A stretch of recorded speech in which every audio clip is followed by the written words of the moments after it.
Guys, sobrang busy dito guys. Oh. How much is this? Huh? What?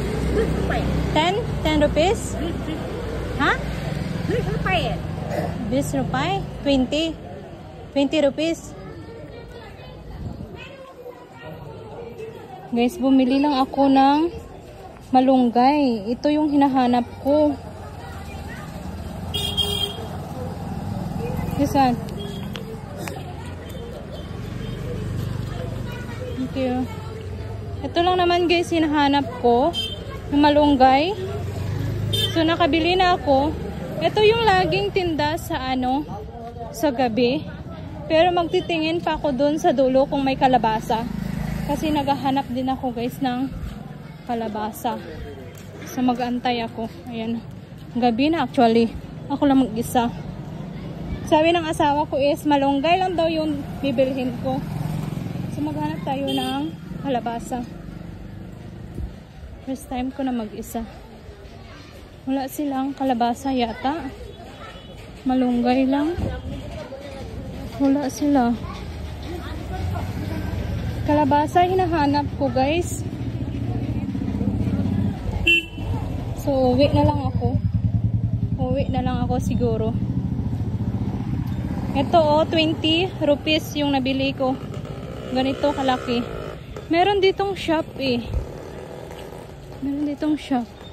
Hindi ko alam kung may kalabasa sila. Wala yata silang kalabasa. Ito. Wala silang kalabasa. Meron pa ditong maliit na na shop or nagbebenta ng gulay. So, titingnan ko din. Naglalakad lang ako. Pero medyo malapit lang naman to sa may bahay. Naglalakad lang ako. Ano naman ito? Oh, dito. May nakita ako. Ito, yung piece. Ito. Pero hindi na lang. Hindi ko na lang bibilhin yan kasi konti lang naman yun. Yung ano ba yung tawag? Beans? Ano nga tawag yun sa atin? Basta, madami yan sa probinsya. Hindi ko na alam kung ano tawag yan sa English. Basta beans siya sa English.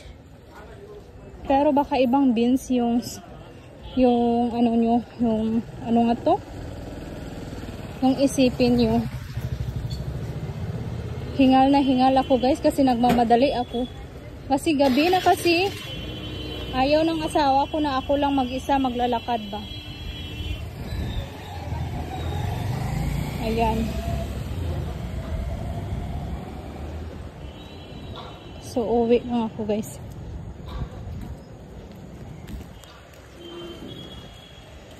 Walang masyadong ilaw.